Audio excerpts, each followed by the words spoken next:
김경수 지사에 대한 1심 선고 이후 민주당은 해당 판사의 여러 가지 문제점에 대해서 조목조목 지적을 했습니다. 과거 이력, 그리고 사법적 보복이라며 정면 대응에 나섰는데요. 반면 야당은 지사직 사퇴와 문재인 대통령 사과를 요구하고 나섰습니다. 네, 한편 한국당의 차기 당권을 두고 홍준표 전 대표와 황교안 전 총리의 맞대결이 성사되면서 주자들 간의 셈법도 꽤 복잡해졌습니다. 김현 전 더불어민주당 의원, 정태근 전 한나라당 의원과 이야기 나눠보겠습니다. 안녕하십니까? 네, 안녕하십니까? 안녕하십니까? 자, 본격적인 이야기를 하기에 앞서서요. 저희가 영상을 준비를 한 게 있습니다. 여야가 지금 첨예하게 입장이 좀 대립되고 있는 상황인데 영상 보고 나서 이야기해 보시죠.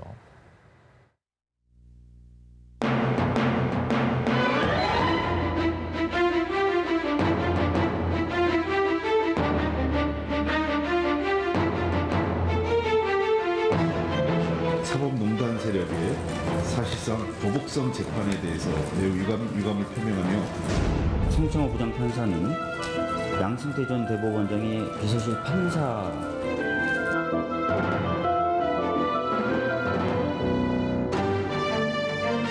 지난 대선에서 엄청난 규모의 여론 보장이 있었구나 하는 것을 확인할 수 있었습니다.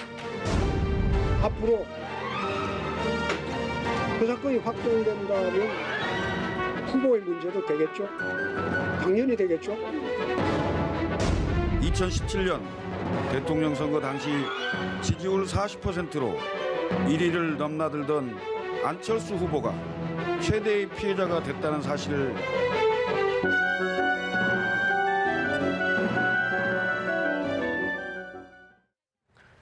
자, 차근차근 이야기를 풀어나가야 될 것 같습니다. 이제 만 하루 정도 지났습니다. 법정 구속이 된 지. 일단은 법원의 유죄 판결이 있고 법정 구속 부분이 있는데 좀 나눠서요. 유죄 판결에 대한 부분 먼저 좀 이야기를 해보시죠. 어떻게 보십니까? 그러니까 이 사건과 유사한 걸로 유죄 판결을 받은 거를 2011년도부터 2018년도까지를 보니까요. 예. 그러니까 컴퓨터 등 장애 업무 방해로 실형이 선고된 사람은 단 한 명도 없습니다. 2011년도부터 2018년 4월까지. 56건 중에 49건이 벌금형이고요. 예. 7건에 대해서 집행유예를 선고를 했습니다. 네. 즉, 이 컴퓨터 등 장애 업무 방해죄에 대한 전례 없는 실형 선고이고, 예. 그다음에 이제 법정 구속을 한 것은 경남 도종에 대한 사실상 공백을 초래한 것이라고 봅니다. 예. 그래서 그 홍준표 전 도지사께서 1년 반 네, 실형 선고가 났음에도 불구하고 예. 1년인가요? 예. 예, 도정에 공백을 줘서는 안 된다고 해서 예.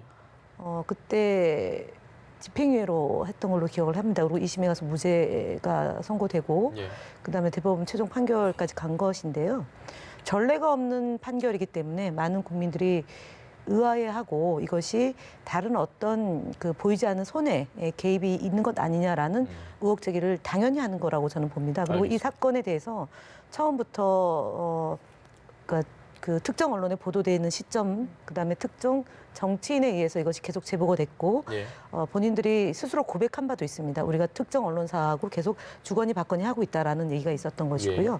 그리고 특검을 하게 된 배경 역시도 당시에 추경안을 처리하는 과정에서 시급성을 요하는 것을 볼모로 잡고 해서 정치권이 특검을 도입을 했던 것이고 또 특검 도입에 대해서 제일 먼저 하겠다라고 스스로 얘기했던 것도 김경수 도지사입니다. 예. 그렇기 때문에 1심 판결이 다가 아니고 2심, 그다음에 3심이 남아있기 때문에 더 지켜볼 일이지만 이번 판결에 대해서는 저희가 볼 때는 정말 어처구니가 없고 예. 감정이 들어간 판결이다라는 점을 말씀드립니다. 알겠습니다. 두 가지 혐의에 대해서 유죄 선고가 내려진 건데요. 이 댓글 조작 혐의에 대해서 징역 2년의 실형이 나온 적이 2011년부터 한 건도 없다. 이 점을 말씀해 주셨거든요. 저도 사실은 지금 판결문이 안 나와가지고요. 그래서 이제 부장판사 출신 변호사 그리고 이제 검사 출신 변호사하고 오늘 이 방송 때문에 장시간을 통화하고 왔는데 이 사건이 좀 예외적이랍니다. 그러니까 이렇게 8천만 건이나 사실은 댓글을 달면서 조작을 한 경우가 이제까지 한 번도 없었었고요. 예. 그런데다가 또 업무 방해를 위해 가지고 이게 대선과 지방선거에 영향을 미치기 위해서 업무 방해를 하는데 10석이라는 돈을 들여가지고 조직적인 사례도 없었다는 거예요. 그래서 이전에 사실은 업무 방해하고 판결한 거하고는 차원이 다른 문제로 봐야 된다. 이 얘기를 하나 하고요.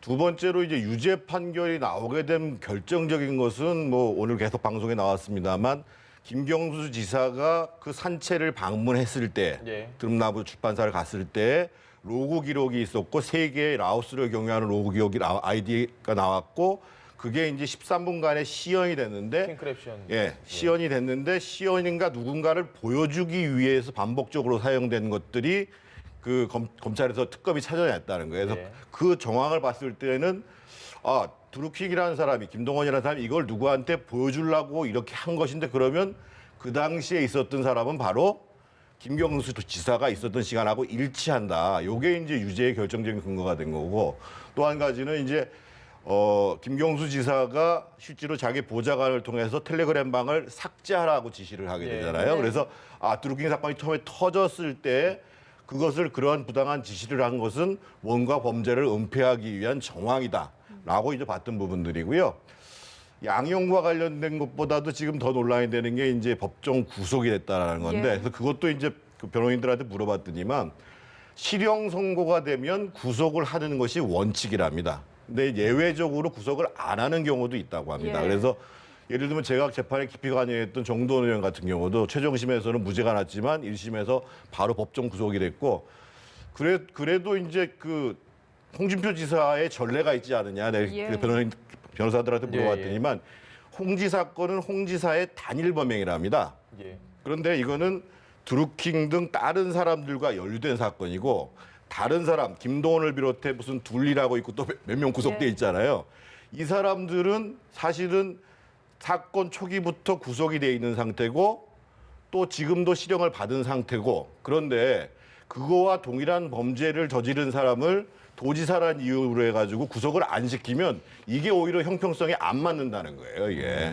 그래서 이게 같은 사건이고 그래서 하나는 오전에 선고가 됐고 하나는 오후에 선고가 되잖아요. 그래서 법률적으로는 변호인들이 판사 입장에서 봤을 때는 동일 그 공범인 사건에 대해서 이러한 원칙들을 적용한다 이거죠.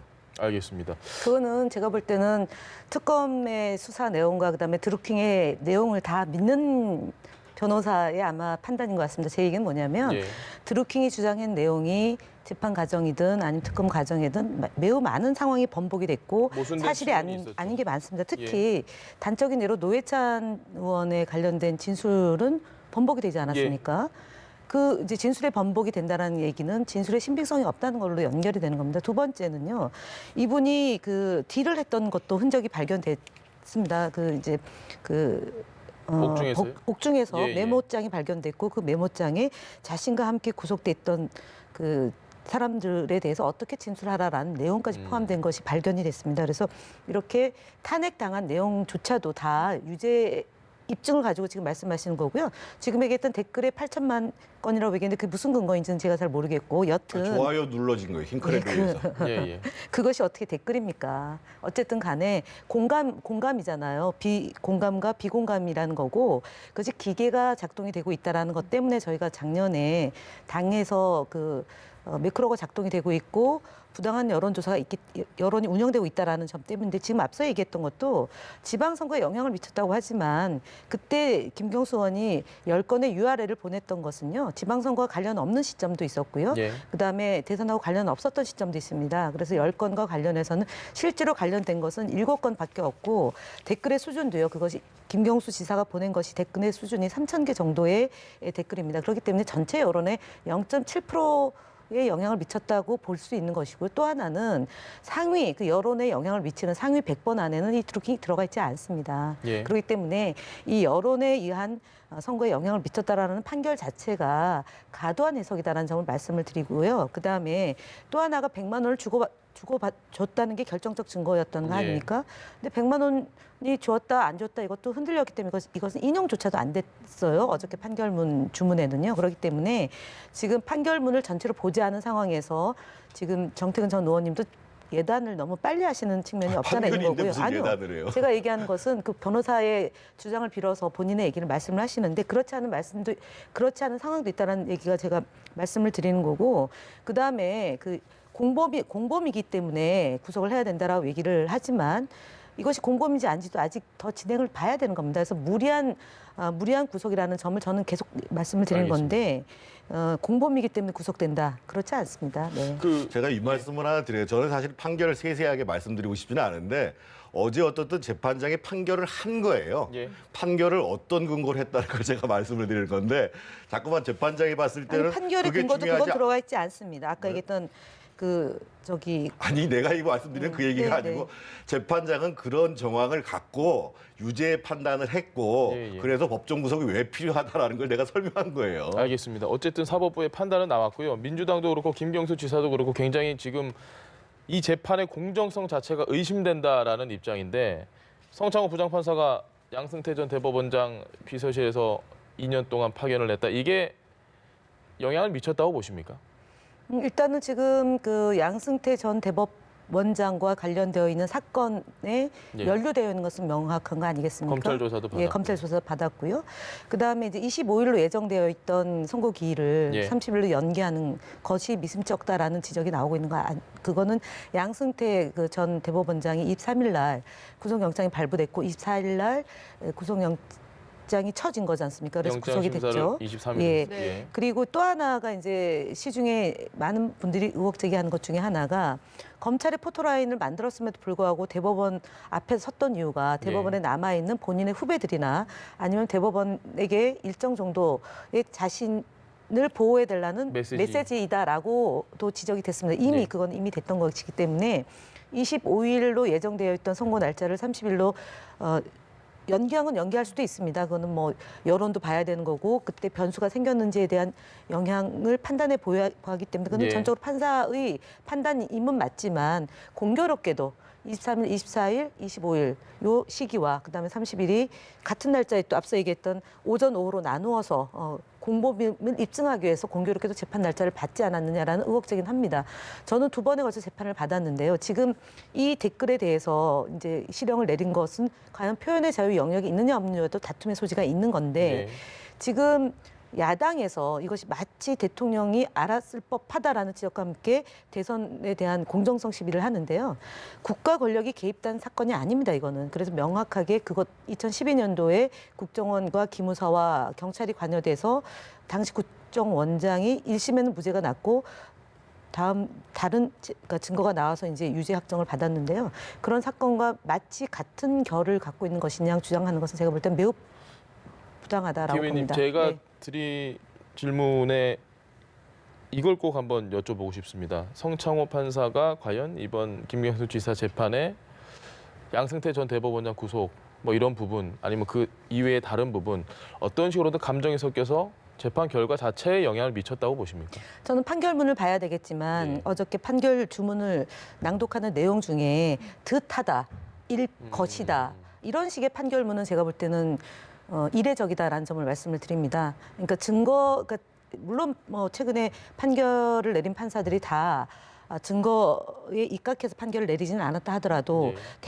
대체적으로 그런 분위기가 형성돼 나가고 있다는 거고요. 그다음에 전 대법원장의 이런 그 상고 법원을 하기 위해서 40가지의 혐의를 갖고 구속된 전례도 없습니다. 그렇기 때문에 비서실 판사로 근무했던 이 송판사. 이것이 영향을 미칠 수도 있겠다라는 미칠 여론은 수도 분명히 있다. 있습니다. 알겠습니다. 네. 지금 김 의원님도 그렇고 김경수 지사도 어제 그렇게 이야기를 했고 민주당 입장도 보복성 판결이답니다. 좀 어떻게 생각하십니까? 저는 김경수 지사도 사실은 그게 항소심 앞으로 재판할 때인데 무슨 도움이 되는 발언인지 제가 잘 이해가 안 되는데 제가 그러지 않아서 그래서 물어봤어요. 법원 내에서 아까 그 부장판사한테 물어봤어요. 이 송판사가 어떤 분이냐 그랬더니만 양승태 대법원장하고 가까운 건 사실이랍니다. 그래서 제가 그 비서실 판사라는 게 도대체 뭡니까 그랬더니만은 이게 보통 부장판사를 가기 직전에 거치는 자리인데 대법원에 접원 합의체 재판이 있거든요. 대법원장이 주관하는 그 사건을 우리가 보통 아는 무슨 회장 비서실이나 사장 비서실에 있는 그런 비서가 아니고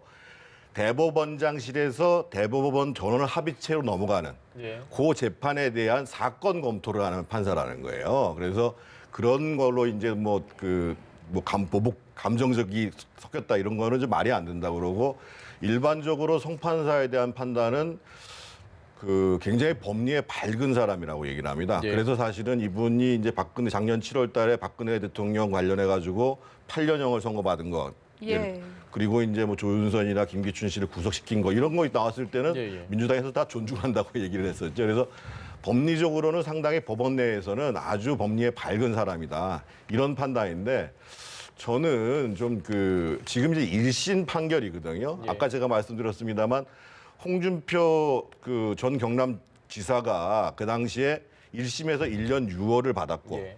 그리고 2심에서 무죄를 받았어요. 그리고 이제 제가 아까 말씀드렸던 정두현 사건 같은 경우에는 1심, 2심 모두 다 유죄가 나왔다. 그래서 다 살았어요. 살고 대법원에서 무죄 판결이 나왔습니다. 예. 사실은요. 그래서 이 문제를 법리적으로 자꾸만 얘기를 해야지 무조건 보복 판결이다. 오늘 예를 들면 가장 진보적인 경향신문이나 한겨레 신문에서 뭐라고 얘기를 하냐면요. 오히려 민주당은 선거위의 사법 신뢰를 무너뜨리는 최악의 판결이라고 강력히 반발하는데 집권 여당이라면 자기 입맛에 맞지 않는다고 법원을 모독하기에 앞서 이 사건을 처음부터 엄격하게 대했는지 자문해야 하고 문 대통령과 민주당은 대선 댓글 조작의 수혜자로 지목된 이상 분명한 입장을 밝히고 책임 있는 조치를 취할 필요 있다. 이게 경향신문 사설이에요. 그래서 저는 좀 너무 지금 민주당이 법리적으로도 그렇고 대응하는 것도 그렇고 저는 좀 약간 이성을 좀 잃은 느낌을 좀 많이 받아요. 그렇지 않습니다. 이성을 잃은 건 아니고요. 지금 경향신문을 인용했는데 경향신문이 최근에 칼럼에서 그보다 더한 칼럼도 있었기 때문에 한겨레 신문도 그래요. 아니요, 그러니까요. 한겨레 신문에서도 그렇다고 하는데 그것에 대해서 좀 논의하지 않겠습니다. 제가 볼 때는 적절한 인용은 아닌 것 같고요. 그러니까 제가 말씀을 드리는 것은 이 사건이 그러니까 저희 더불어민주당이 고발한 사건이고 매크로가 가동이 됐던 것이고 그다음에 네이버가 그 매크로에 대해서 그 경찰에 수사 의뢰를 해서 특정이 된 사건입니다. 그리고 드루킹이라는 사람이 특정이 됐고 그 과정에서 여러 일들이 벌어졌고 그래서 김경수 지사가 경찰 검찰 수사에 단 한 번도 협조를 하지 않은 적이 없습니다. 그리고 네. 특검 수사도 성실하게 임했습니다. 그렇기 때문에 증거인멸이나 도주의 우려가 없는 현직 도지사에 대해서 지령 선고, 그러니까 그 전례도 별로 없고 실형이라는 선고를 내린 것도 없고 그다음에 이제 기소유예가 몇 건이고 벌금형이 몇 건인 이 사건에 대해서 앞서 뭐 댓글이 엄청나게 많기 때문에 여론에 영향을 미쳤다고 하지만 문재인 정부는 촛불 민심으로 탄생한 정부입니다. 그리고 박근혜 정부가 탄핵이 됐고 그리고 국회에서 또 직무가 정지됐고 그다음 헌법재판소에서 탄핵이 되고 난 뒤에 치러진 대선입니다. 그렇기 때문에 무리하게 댓글을 조작하거나 공작할 이유가 하등 없습니다. 두 번째는요. 2012년도에 국정원에 의한 댓글 공작으로 인해서 가장 최대의 피해자가 문재인 대통령 아니겠습니까? 그런데 더불어민주당이 뭐 하려다가 댓글 공작을 통해서 여론 조작을 통해서 그것도 김경수 도지사가 당시에 수행실장을 하면서 대변인을 하면서 그 일을 뭐하러 합니까? 상식적으로 납득이 안 되는 일에 대한 특검이고 판결이기 때문에 다들 놀라고 격앙된 분위기가 있다는 점을 말씀을 드리겠습니다. 삼권 분립에 대한 요거는 제가 그 정황에 대한 근데요, 거는 더 삼권 얘기 분립에 안 대한 하려고 얘기도 그러는데요. 예. 상권 분립에 대한 얘기에 대해서도 존중합니다. 그렇기 때문에 지켜보겠다는 입장 있지만 야당의 공세가 있는 거고요. 일부 국민들이 왜곡된 여론을 전달받기 때문에 당으로서는 당인을 보호해야 되는 것이고요. 잘못된 것에 대해서 방어를 해야 되는 거 아니겠습니까? 예. 그리고 대통령에 대해서 사과하고 대통령이 마치 책임져야 될 일인 것처럼 야당의 공세를 저희가 가만히 눈 뜨고 그냥 지켜볼 어떻게 일은 보세요? 없습니다. 대통령에 대해서 입장을 밝히라는 나경원 원내대표의 얘기. 무리한 요구를 하고 있는 거죠. 그런 요구에 대해서 당은 당연히 반응을 하는 거고 공격에 대해서 방어를 하는 거 아니겠습니까? 알겠습니다. 안희정 전 지사나 이재명 지사 때와는 조금 민주당의 대응이 다르다라는 이야기도 다르죠. 있는데요. 다른 예. 사건이고 사건 자체가 다르고요. 안희정 지사는 본인이 시인한 잘못된 행위에 대해서 시인한 사건이고 네. 그리고 그때 당시는 지방선거를 앞두고 있었던 상황입니다. 그렇기 때문에 이미 본인이 시인한 사건이기 때문에 출당을 한 사건 것이고요. 자체가 사건도 다른 다르고요. 내용이죠, 이게. 그다음에 그 이재명 도지사는 후보 시절에 이제 제기가 됐고 그다음에 경선 과정에서 제기가 됐던 것이 경찰 검찰 조사가 있었던 것이고 네. 그래서 그것에 대해서 저희가 개입하거나 그런 흔적이 없는 거 아니겠습니까? 근데 이번의 경우는 대선 과정에서 뭔가 있었다라고 제기된 것이고 굉장히 중대한 이것이 일이죠, 이건. 야당의 제기가 가장 컸던 겁니다. 그리고 그때 당시에 특정 언론과 주거니 받거니를 했다는 것이 이미 폭로가 됐던 것이고요. 알겠습니다. 그다음에 증거도 인멸했습니다. USB를 가져와서 예. 하루 반만에 돌려 놓았던 그런 아주 많은 흔적들이 있었던 사건이기 때문에 저희는 적극적으로 방어할 수밖에 없습니다. 알겠습니다. 네. 오래 기다리셨습니다. 제가 촛불 정부 말씀하시니까 이 말씀을 안 드릴 수가 없는데 어제 이제 제가 저도 사실 굉장히 실망스러웠던 게 뭐냐면 그 법대로 적시된 산채를 방문한 날짜가요. 예. 2016년 11월 9일입니다. 예. 이게 3차 촛불 집회가 벌어지기 바로 직전에 소위 그 박근혜 정부 퇴진 국민행동이라는 조직이 만들어지는 날이에요. 예. 만들어지는 날에 그 산채를 드루킹의 산채를 가서 김경수 씨가 두루뭉 출판사 말씀하시는 그렇죠. 거예요. 예. 그게 2016년 11월 9일이라니까요. 그래서 전 국민적으로 그렇게 지금 그 촛불 운동이 일어나고 있는 그 시점이에요. 네. 그 시점에 거길 갔다는 게 제가 이해를 안 되고 예. 김경수 지사도 다 인정하는 게 뭐냐면 경공모가 어떻게 움직이고 있고 선풀운동 그건 다 인정해요. 유일하게 드루킹이 얘기한 킹크랩에 대한 시험만 안 봤다고만 얘기를 하고 있는 거예요.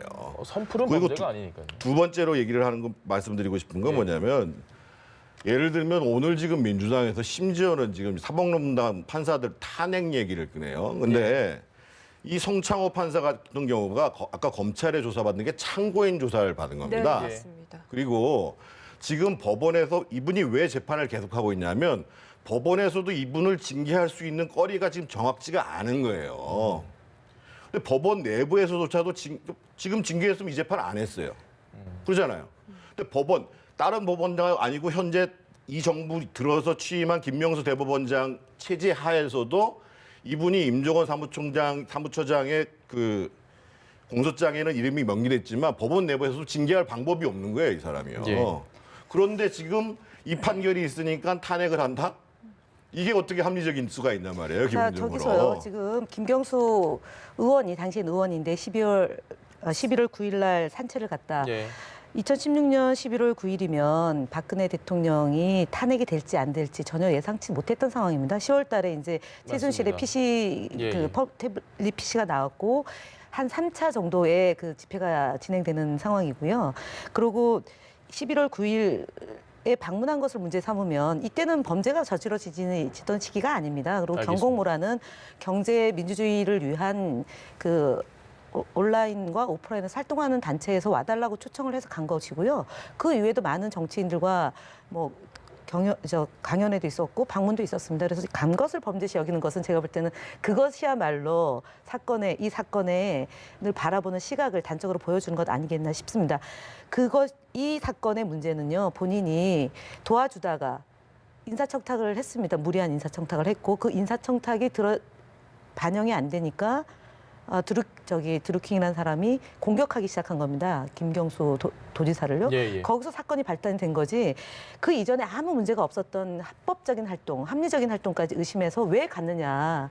탄핵되는 시점에서 왜 갔느냐라고 의혹 제기하는 것을 제가 사건에 대한 부당하다. 얘기를 저희가 너무 많이 하지 말고 지금 현재 벌어진 현 상황을 얘기를 해보겠습니다. 어쨌든 사법부는 문제가 있다고 판결을 했고 선고 내용 중에 대선 여론을 왜곡했다. 이건 굉장히 중대하다라고 얘기를 했고 자연스럽게 야당에서는 대선에 대해서 뭐 시비를 걸 수밖에 없는 상황이 됐습니다. 이 부분은 어떻게 생각하십니까? 그 문제에 대해서 대통령이 언젠가는 입장을 얘기를 해야 되겠죠. 그러니까 이제 우리가 2004년도에 사실은 이제 안희정 씨 사건이 터졌을 때 정치자금 수수 문제가 있었을 때 네. 노무현 대통령이 2004년 3월 달에 사과를 했어요. 그 사람을 설명을 하면서. 근데 이제 이 사건 같은 경우가 지금 1심 판결이에요. 예. 그래서 지금 이제 모든 언론에서는 민주당과 대통령이 입장을 얘기를 해야 된다. 지금 얘기를 하는 상황이고 예. 저는 사실은 2심 판결까지 사실은 볼 필요가 있다. 그래서 어느 부분이 정말 2심 판결까지 유죄로 판정이 되는가에 대해서 근데 적어도 2심 판결까지가 나온다 그러면 저는 만약에 그래도 불구하고 유죄가 나왔다. 그럼 대통령이 사과를 하는 것이 맞죠. 물론 그렇다고 해서 표차로 봐서는 선거 결과에 영향을 뒤바꿀 만큼 영향을 미쳤다고 보기는 어려워요. 근데 지금 민주당이 뭘 잘못하고 있냐면요. 지금 이거를 마치 불복하는 형태로 해서 근데 만약에 2심에 가서 일부가 무죄가 나왔단 말이에요. 그럼 야당은 또 이렇게 나올 거 아니겠어요. 이거 정권에서 압력을 가해서 무죄 나온 거 아니냐. 그러니까 재판 결과를 가지고 시비를 걸면 안 되는 거거든요. 그러니까 앞으로 제가 보기엔 법리 다툼 안에 훨씬 더 어려운 길을 자꾸만 가고 있어요. 지금 앞뒤가 안 맞는 근데요, 행동을. 그렇게 보시지 않아도 되는 게요. 저희가 그 이전에도 이런 재판에서 1심에서 무죄가 됐던 것이 2심에서 유죄가 되고 대법원 가서 다시 그 어쨌든 형을 살았던 예. 정치인도 있고요. 그런데 재판에 대해서 뭐 어떤 얘기도 하지 말라고 얘기하는 건 맞지 않죠. 삼권 분립이고요. 여느 정치인도 자기는 자기 입장을 소신껏 얘기할 수 있고 그 소속되어 있는 정당은 상권 분립은 존중합니다. 그러나 판결에 대해서 문제 제기조차도 하지 말라는 얘기는 제가 볼 때 안 맞는 얘기라고 봅니다. 예. 제가 그 국정원 여직원 감금 사건의 당사자이기도 하고 그때 검찰이 그 이제 기소를 하고 예. 그다음 재판을 받으면서의 느낀 점은 판사가 재판을 매우 많은 영역에서 좌지우지한다라는 점입니다. 개인의 영역. 예, 그다음에 두 번째는 그렇지 않다고 얘기는 하지만 양심에 따라 판결을 주문해야 네. 되지만 그렇지 않은 판결도 많이 있습니다. 그렇기 때문에 너무 절대시한다. 라고 보는 건 제가 볼 때는 안 맞다고 보고요.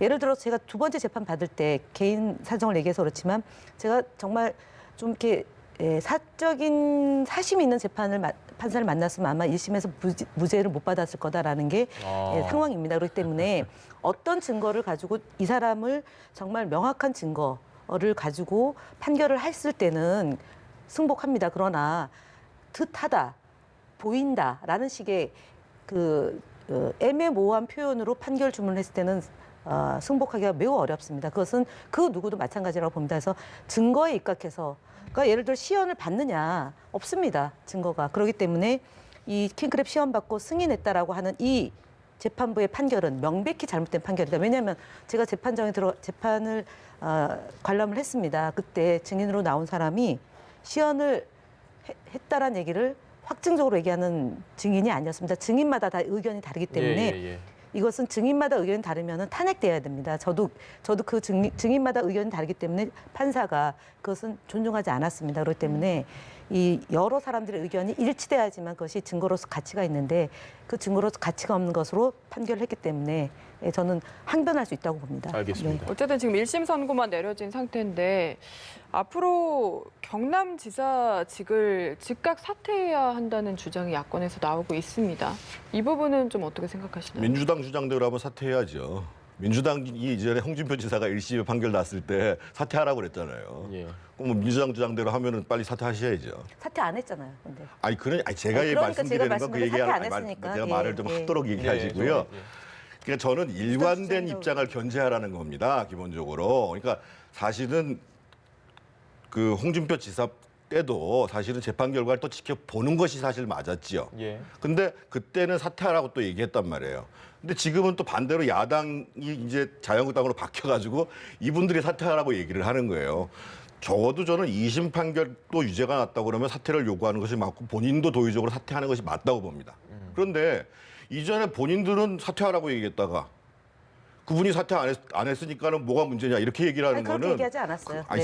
저는 이제 그런 식의 정치 자세가 우리 정치를 굉장히 후진적으로 만드는 거예요. 그래서 제가 여기서 몇 번 말씀드렸지만 자기가 야당일 때 주장했던 것을 집권당일 때 관철할 수 있으면 그럼 우리 정치가 발전한다는 거예요. 그럼 의원님 개인적으로는 2심 정도까지는 기다려야 한다는 입장이신 거네요. 그렇죠. 지금 이미 정치인 사건 관련해 가지고 1심, 2심이 바뀌는 경우가 굉장히 많습니다. 근데 1심, 2심이 명료하게 유지됐다. 그러면 대법원에서는 이제 소위 법리 적용 문제만 결정하잖아요. 그러니까 그런 경우에 2심까지 갔다 그러면 저는 반드시 사실은 2심에서 똑같이 유죄가 나왔다. 그럼 사퇴해야죠. 저는 제가 말씀드리려고 하는 게 민주당이 지금 어떤 태도냐라는 걸 물어보는데요. 저희가 그때 홍준표 도지사의 사퇴 요구를 했던 것은 도민들이 그러니까 그 주민 청원제도의 일종의 애로 사퇴를 요구했던 것이 진주 의료원 폐업건이 더 컸습니다, 사실은.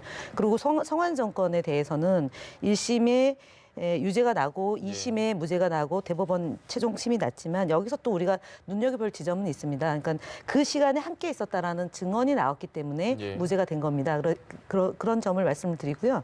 제가 지금 얘기하는 거는 야당 주장이 있을 수 있습니다. 사퇴하라는 주장. 그리고 우리가 야당 때도 주장했습니다. 그런데 우리가 이 주장에 대해서 공식적으로요. 그 사퇴하라는 주장이 틀리다라고 얘기하지 않습니다. 제가 그 부분을 팩트체크를 해드리는 거고요. 야당 주장할 수 있고요. 여당에서 김경수 의원은 무죄다라고 확신하는 것은 도지사로 출마토록 했기 때문입니다. 김경수 지사를 믿었고 그리고 우리 당의 후보로 나왔고 1심에서 유죄가 났는데요.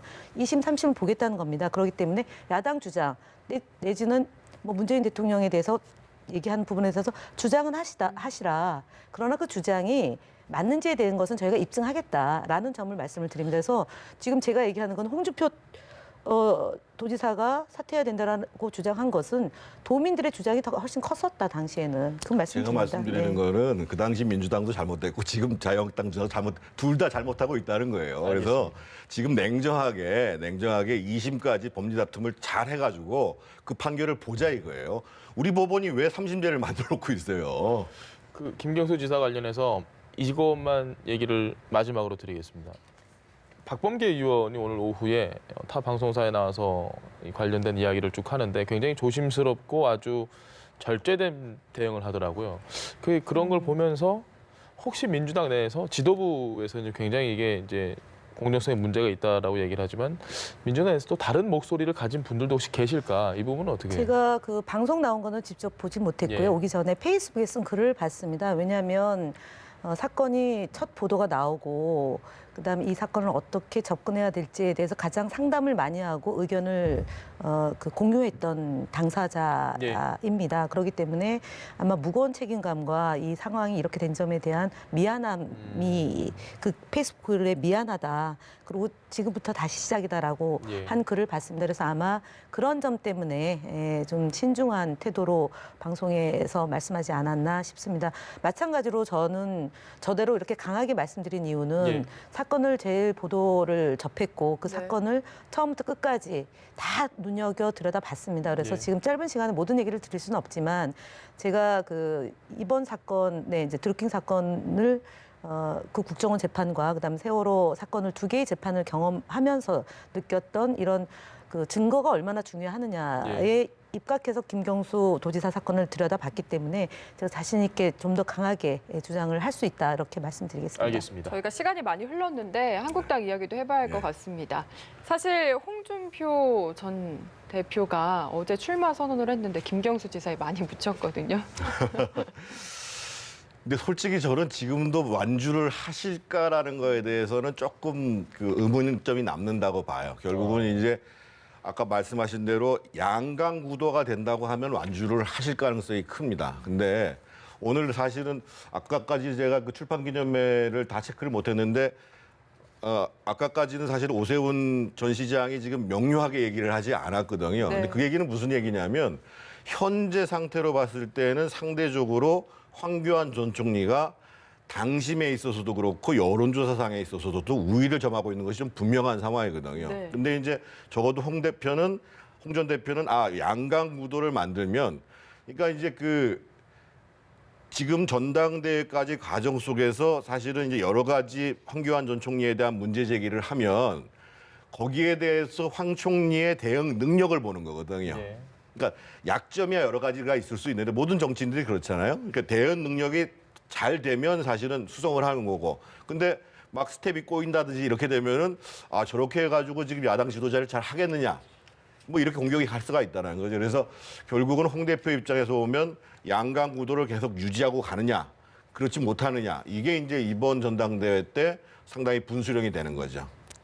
다른 당 이야기까지 살피기에는 좀 여유가 없을 수는 아니요, 있지만. 그렇진 않죠. 예. 왜냐면은 지금 황교안 전 권한대행에 대해서는 여러 차례 얘기했지만 어쨌든 박근혜 전 대통령이 감옥에 가 있고 동전의 양면인데 예. 그 분이 당대표에 도전한다는 것 자체가 제가 볼 때는 좀 양심에 좀 꺼리끼는 행위 아닌가라는 점이고요. 그다음에 홍준표 전 대표도 사실은 지방선거에 대한 패배의 책임을 지고 뒤로 물러난 분이잖아요. 근데 이 두 분이 이제 일합을 겨루게 될 것이라고 보고 오세훈 전 시장은 사실은 룰 문제, 그러니까 대표와 최고위원을 분리해서 진행한 이 룰과 그다음에 TV 토론의 횟수 문제를 들고 본인의 거취 문제를 조금 더 보겠다고 얘기한 건 이미 기가 꺾였다고 봐야 되겠죠. 그렇다면 실제로 두 분 말고도 물론 뭐 김진태 의원도 한다고 돼 있고 조경태 의원은 최고위원으로 돌아섰다고 하고요. 그렇다면 이 두 분이 어떤 그 이제 향후에 상황이 전개될지는 국민들이 볼 때의 판단도 있을 거고 네. 점점 이제 격렬해지면서 종북론과 색깔론을 들고 나오고 그다음에 이 경제가 뭐 실업자 숫자를 얘기하는데 본인이 이 그 국무총리 시절에 있었던 거를 그냥 유체이탈 합법으로 지금 황교안 전 총리가 얘기를 하고 계시는데요. 예. 저희 당 문제를 추스린 것은 추스린 대로 가지만 국정을 농단하고 그다음에 두 전직 대통령이 감옥에 가 있는데 그것과 연관되어 있는 가장 밀접하게 연관되어 있는 분이 당대표를 맡는다라는 점에 대해서 과연 국민들이 어떤 시각으로 볼지에 대해서도 예의주시하고 있습니다. 네. 도로 탄핵당을 막기 위해서 대선 때 후보로 나왔다가 패배하고 또 지방선거 때 당대표로 패배했던 사람이 돌아온다. 좀 아이러니한 부분이 있습니다. 이 부분은 어떻게 해석하십니까? 그러니까 자유한국당이 만약에 다시 집권을 한다고 그러면 지금보다도 훨씬 지지율을 높여야 되겠죠. 근데 지금 12월 달부터 사실은 민주당하고 여권에서 계속 무리한 그리고 이제 여러 가지 사건들이 터진단 말이에요. 이번 주도 사실은 김경수 지사 법정선거권도 큰 건이지만 사실은 이제 무려 24조 원에 달하는 대형 국책 사업들을 갖다가 예타 없이 그냥 없애하는 거는 정말 이 대표적인 이 정책 적폐거든요, 이게. 근데 사실은 자유한국당이 이슈를 제대로 못 끌어가기 때문에 지지율이 더 안 올라가는 측면이 있고 또 한 가지는 좀 제법 올랐습니다. 지금 좀 리얼미터 보니. 제가 보기엔 이렇게 지금 여당이 계속 사고가 터졌으면 더 올라갔어야 돼요, 사실은요. 근데 그리고 또 한 가지 남는 거는 뭐냐면 결국은 자유한국당이 한 35%까지 올라가려면 강경한 보수가 뿐만 아니라 합리적인 보수나 중도층들의 표를 가져와야 되거든요. 거기에 맞는 메시지와 정책들이 나와줘야 사실은 가능한데 그렇게 되면 사실은 지금 얘기 나오는 뭐 탄핵 또는 뭐 병역 비리 이런 문제를 넘어서 가지고 실제로 메시지나 정책에 있어서 훨씬 더 지금보다는 유연하게 변화를 지향하는 방향으로 이렇게 가야죠. 그래서 탄핵당을 넘어선다는 건 기본이고 그거를 넘어서서 중도까지로 지지율을 확산할 수 있는 변화를 하느냐 못하느냐 이게 이제 내년 총선의 승리의 관건이라고 봐야죠. 황교안, 홍준표 두 후보가 그 부분에 있어서 좀 약점이지 않을까요? 확장성이라는 부분에 있어서 두 분 다 썩 그렇게 좋은 점수를 받지 못할 것 같은데. 근데 이제 기억하시겠습니다만 박근혜 전 대통령이 그 비대위 맡을 때 경제 민주화를 얘기할 거라고 누가 생각을 했어요. 그러니까 좌클릭이에. 왜냐하면 그거는 자기가 집권해야 되니까 기본적으로 지지층들을 확대해야 된다고 생각해서 정책을 변화를 하는 거거든요. 그러니까 지금은 저분들이 저렇게 강경한 얘기를 하는 게 뭐냐면 지금 다수가 강경한 보수가 더 많은 포션을 차지하고 있죠. 근데 선거로 가까워 갈수록 그 강경한 보수만을 가지고는 선거에서 승리하기가 어렵다고 생각하면 정책도 공약도 메시지도 그것을 확장성 있게 갈 수밖에 없는 거죠. 알겠습니다. 오세훈 전 시장이 원래 오늘은 출마 선언을 할 거라고 예상이 됐었는데 좀 미뤘거든요. 이를 두고서 홍준표 전 대표와 뭔가 단일화 가능성도 조심스럽게 거론이 되고요. 그럴 수 선후배이시잖아요, 두 분이. 그다음에 이제 책임 당원의 70% 포지셔닝이고 그다음에 그중에 50%가 영남에 있는 거 아닙니까? 지금 이제 구조로 보면. 그래서 어쨌든 황교안 전 총리는 일단 지금 링에 오른 거고 검증이 제대로 안 된 거고 이 검증을 제대로 하겠다는 거 아닙니까? 홍준표 전 대표. 그러면 제가 볼 때는 위기이자 기회이고 또 그러니까 그 홍준표 전 대표 입장으로 놓고 보면 그런 거고 황교안 전 대통령 권한대행은 지금 최순실 씨를 모른다라고 부인하고 그다음에 뭐 503호도 모른다라고 얘기를 하셨습니다. 그래서 어느 선까지 모르고 계속 저렇게 버틸지는 좀 두고 봐야 되겠지만 제가 볼 때는 그렇게 쉬운 싸움은 아닐 거다. 그래서 오세훈 전 시장이 이제 출마를 이렇게 미룬다는 것은 아까도 말씀드렸지만 기가 꺾였기 때문에 이미 한 번 꺾였기 때문에 이것을 끝까지 유지하기는 어려울 건데 그러니까 상황을 더 보고 진행하지 않을까 싶은데 제가 볼 때는 안 할 것 같습니다. 그리고 지금 홍준표 전 대표는 워낙 경험이 많지 않습니까? 싸움의 경험이 워낙 많기 때문에 그리고 지난번에 28%의 지지율을 갖고 있는 분이잖아요. 자유한국당 안에서 저희가 41%고 홍준표 대표가 28% 그다음에 안철수 후보가 한 16% 정도 됐던 이 지지율이 지금 저희 더불어민주당과 자유한국당과 그다음에 바른미래당의 지지율하고 거의 비슷하게 지금 추세인 거죠. 그래서 2017년도인데 지금 마치 우리 지지율이 아주 급락한 것처럼 보여지는데 그렇지는 않고요. 선거 시기에 일순간 결집했을 때가 저희가 한 50% 정도가 됐던 거고요. 대선 그러니까 2017년도 저희 이제 탄핵 이후에 쭉 유지되는 지지율이 38에서 41 정도 되는 거로 본다면 지금 자유한국당의 의석수나 자유한국당의 오래된 기반이 무너졌다가 복원하는 과정이 제가 볼 때는 이게 합리적이지 않기 때문에 주장 자체가 매우 이제 국민들의 정서와 부합되지 않은 주장을 계속하기 때문에 지지율이 답보 상태이다. 물론 한 자릿수까지 빠진 게 있죠. 왜냐하면 예. 박근혜 전 대통령과 이명박 전 대통령이 어마어마한 사건에 연루됐다는 걸 보고 기염을 토했기 때문에 그 지지층이 일순간에 이제 저희 더불어민주당이나 문재인 대통령 지지했던 것도 있지만 무당층으로 많이 빠져 있습니다. 예. 그래서 결국 저희 더불어민주당이 어떻게 하느냐에 따라서 내년 총선에 평가가 있지 않을까 싶습니다. 알겠습니다. 네, 김현 전 더불어민주당 의원, 정태근 전 한나라당 의원과 함께했습니다. 말씀 감사합니다. 예, 고맙습니다.